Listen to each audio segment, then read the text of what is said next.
ఖమ్మం జిల్లాలో oil form సాగు విస్తరణకు ప్రభుత్వం ప్రాధాన్యమిస్తున్న నేపథ్యంలో జిల్లా కలెక్టర్ దివాకర్ టీఎస్ ఎన్కూర్ మండలంలో పర్యటించారు. రైతు కాటా హరినాథ్ బాబు వ్యవసాయ క్షేత్రంలో సాగు చేస్తున్న ఆయిల్ ఫామ్ తోటను పరిశీలించి పంట పెరుగుదల నిర్వహణ విధానాలను స్వయంగా గమనించారు.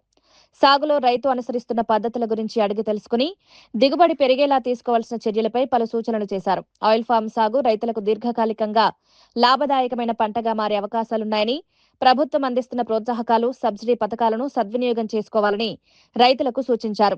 ఆధునిక సాగు విధానాలను అనుసరించడం ద్వారా మెరుగైన ఫలితాలు సాధించవచ్చని చెప్పారు.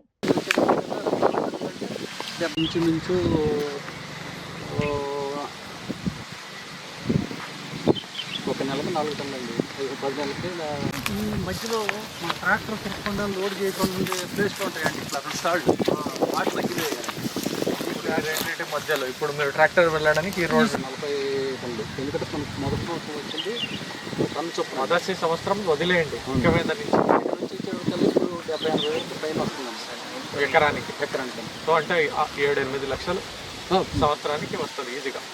Income sir net 25,000 per acre వస్తుంది సార్. కట్ చేసుకుంటామండి, ఎందుకంటే మళ్ళీ ఇట్లాంటివన్నీ వస్తాయి మీకు, దీని గ్రోత్ తగ్గిపోతుంది. అదే ఫస్ట్ 3 ఇయర్స్ వల్ల కూడా ఎరువులు తయారు చేసుకుంటున్నాం సార్. మొత్తం ఎలా అది మల్చర్ చేసుకుంటాం. దీని వల్ల చాలా ఎక్కువ చాలా సాఫ్ట్వేర్ ఇంత ఇట్లా వచ్చేది. ఇప్పుడు మీరు అండ్ మీకు మ్యాక్సిమం సబ్సిడీ గవర్నమెంట్ నుంచి రావడం వచ్చిందండి, వాళ్ళ కోఆపరేషన్ దానివల్ల కూడా. డ్రిప్ కూడా అన్ని వేసుకున్నారా? అన్నీ ఉన్నాయండి డ్రిప్పులు.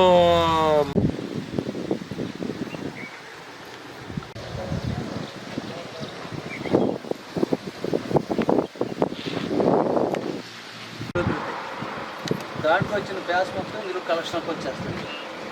ఇక్కడ మోటార్ నుంచి మొత్తం డ్రిప్ ద్వారా అన్నిటికీ వెళ్ళిపోతుంది.